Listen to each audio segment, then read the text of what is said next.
When harsh criticism transforms into a slanderous crusade, Carrie Underwood fights back in the most compelling way imaginable. Carrie Underwood had always been a symbol of poise and resilience. From her small-town roots in Oklahoma to the dazzling heights of stardom, her story inspired millions. But what unfolded after her inaugural performance was unlike anything she or her fans could have foreseen. It was supposed to be a night of triumph. Carrie, hand-picked to perform a heartfelt rendition of the national anthem at the swearing-in ceremony of a newly elected official, was poised to deliver an unforgettable moment. The performance itself was flawless, her voice soaring effortlessly as it always had. But it was her decision to perform that set off an avalanche of criticism. By the next morning, headlines were ablaze. Prominent liberal TV hosts used their platforms to dissect every aspect of her appearance, from the symbolism in her outfit to perceived political undertones in her song choice. What began as biting commentary soon escalated into accusations of Carrie endorsing divisive ideals. Social media turned into a war zone, with hashtags trending both in her support and against her. For someone who had always tried to steer clear of political controversy, this was uncharted waters. The public debate quickly spiraled out of control, taking on a life of its own. Yet amidst the chaos, Carrie stayed silent, watching, waiting, and as it would later become clear, strategizing.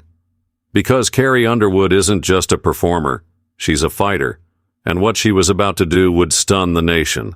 But this was only the beginning of a story that would challenge everything we think we know about freedom of speech, media accountability, and the personal cost of public criticism.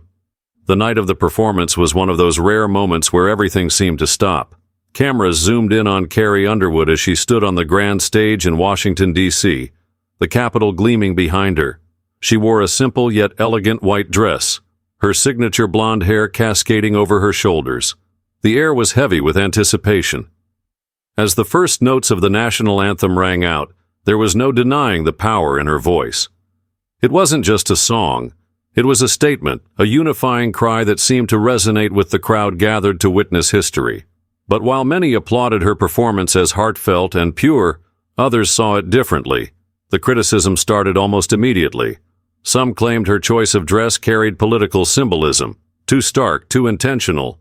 Others scrutinized the slight change she made to the arrangement, interpreting it as a veiled critique of the administration she performed for. One prominent TV host called it a calculated PR stunt, while another accused her of betraying her values for visibility. But what truly ignited the firestorm was a widely shared clip from the event. In it, Carrie finished her performance and briefly exchanged a smile and handshake with the newly elected official. For her critics, that was all they needed. They began portraying her as someone aligning herself with divisive policies, a narrative that quickly gained traction. Within hours, Twitter erupted with reactions. How could she, wrote one critic, this isn't the Carrie we knew. Others questioned her character, suggesting she had abandoned the small-town values she often sang about in favor of political opportunism. Fans rallied behind her, flooding social media with messages of support. To them, Carrie was simply doing her job, singing a song, not making a statement. But her silence in the days following the event left room for rumors to fester. Every news cycle seemed to amplify the outrage. And soon, it wasn't just about her performance, it was about her as a person. And yet Carrie didn't waver. She remained quiet, absorbing every jab and headline, waiting for the perfect moment to make her move. The aftermath was relentless. Every news channel, podcast, and social media feed seemed to dissect Carrie Underwood's performance. The liberal TV show hosts at the center of the controversy wasted no time in amplifying their critiques. Each segment felt sharper, more personal, and meticulously calculated to fuel the narrative that Carrie's actions were more than just a performance. They were a political statement. One show, known for its controversial commentary, played clips of her smiling at the newly elected official on a loop. Is this the face of a neutral artist? The host questioned, their tone dripping with sarcasm. Another host took aim at her lyrics, referencing an old song of hers and twisting its meaning to imply she'd always harbored certain political leanings. The accusations grew more outlandish, with some commentators even questioning her faith, something she had always held close to her identity. The audience wasn't passive either. Online forums and comment sections turned into battlegrounds, with supporters defending her authenticity and critics calling for boycotts of her music. Hashtags like #HatchCarrieUnderwoodExposed and #HatchCarrieStandStrong trended simultaneously, reflecting the deeply divided public opinion. Amidst all this noise, the liberal hosts didn't stop at commentary. They brought in experts, body language analysts, and political commentators to pick apart every frame of her performance. Their broadcasts blurred the line between criticism and outright defamation, with insinuations that Carrie's motives were sinister and self-serving. For days, Carrie remained silent. To some, this was a sign of guilt. To others, it was proof of her composure under pressure. Behind the scenes, however, Carrie and her team were documenting every comment, every accusation, and every unsubstantiated claim. And when she finally spoke, it wasn't through a tweet or a press conference. It was through a defamation lawsuit that would send shockwaves across the entertainment industry. When Carrie Underwood finally broke her silence, she did it with deliberation and intent. Her legal team filed a defamation lawsuit against the network hosting the liberal TV show, naming the prominent hosts individually. The suit alleged that their commentary had crossed the line from criticism into outright falsehoods, tarnishing her reputation and causing emotional and professional harm. The legal document was as detailed as it was devastating. It outlined how the hosts' repeated insinuations of her supposed political leanings were baseless and defamatory. It also highlighted their intentional distortion of her handshake with the official and the way they amplified false narratives to drive ratings. Carrie's team cited specific segments where the hosts questioned her faith and personal values, accusing them of attempting to undermine her character rather than critique her performance. News of the lawsuit spread like wildfire. The same networks that had criticized her now scrambled to cover the story, some of them toning down their rhetoric as they dissected the legal implications. For Carrie's fans, it was a moment of vindication. Finally, one wrote on social media, "She's standing up for herself and showing them they can't just tear people down without consequences." But not everyone was in her corner. Critics claimed the lawsuit was an attack on free speech, with some accusing Carrie of being unable to handle public criticism. The liberal hosts at the center of the lawsuit doubled down, stating that their commentary was protected by the First Amendment. One host even mocked the lawsuit on air, calling it a desperate attempt to silence the truth. Carrie, however, stayed firm. In a brief public statement, she expressed that the lawsuit wasn't about suppressing freedom of speech, but about holding people accountable for crossing ethical boundaries. "Words have power," she said, "and with that power comes responsibility." As the case moved forward, the court of public opinion remained deeply divided. News anchors and commentators across the political spectrum debated whether Carrie's move was a bold stand for accountability or a chilling precedent for media freedom. And while the debate raged on outside the courtroom, inside, the stage was set for a legal battle that promised to reveal far more than anyone had anticipated. The courtroom was packed with journalists, fans, and curious spectators when the trial began. The air was thick with anticipation as Carrie Underwood entered her presence, poised yet undeniably resolute. This wasn't the stage she was used to, but she carried herself with the same confidence that had propelled her to stardom. The legal battle was far from straightforward. Carrie's lawyers opened with persuasive evidence, playing clips from the TV segments in question. The words spoken by the liberal hosts weren't merely harsh critiques, they were laced with insinuations that painted Carrie as a hypocrite and a political operative. Each clip seemed more incriminating than the last, showing how the hosts had built a narrative that blurred the line between commentary and character assassination. The defense fired back, arguing that their commentary was protected under the First Amendment. They claimed their remarks were opinions based on public actions, not statements of fact. "We have the right to criticize public figures," one of their attorneys declared. Carrie Underwood is no exception. But Carrie's team was prepared. They introduced emails from producers of the show, leaked during discovery, which revealed discussions about pushing the narrative. To increase ratings, the messages included directives to frame Carrie's performance as politically charged regardless of her actual intentions. The courtroom buzzed as these revelations unfolded, with murmurs rippling through the audience.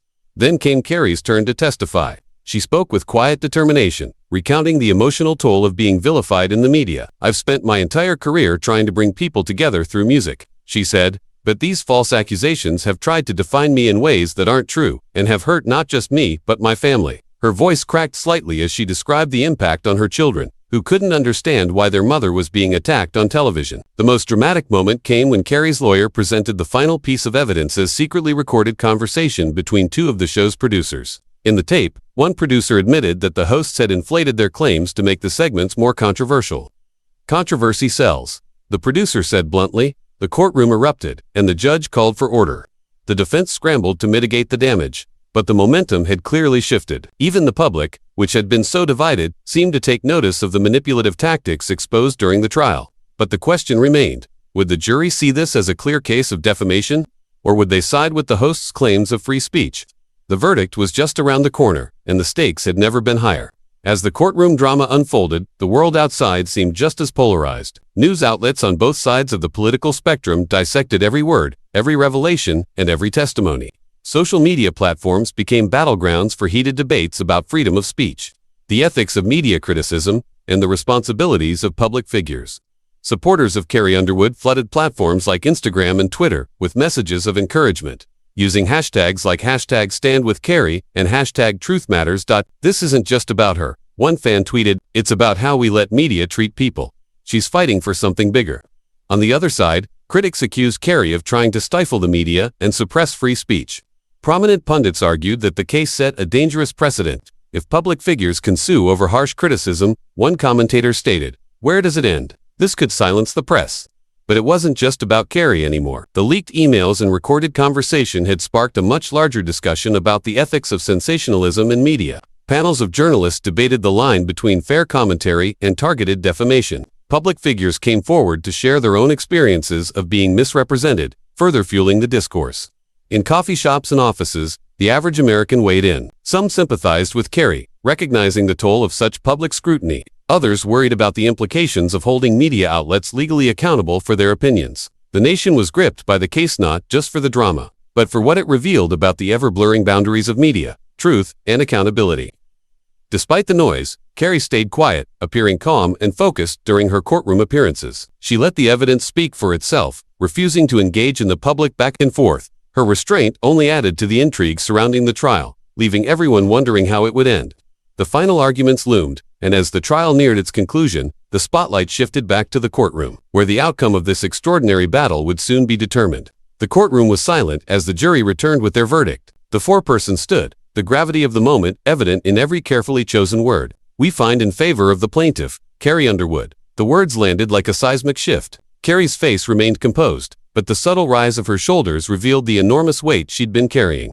The verdict was a decisive victory. The jury had determined that the hosts and their network had indeed crossed the line, defaming Carrie with reckless disregard for the truth. Damages were awarded in the millions, not just as compensation, but as a statement about responsibility in media practices. The public reaction was swift and intense. Supporters of Carrie celebrated the verdict as a triumph for fairness and integrity.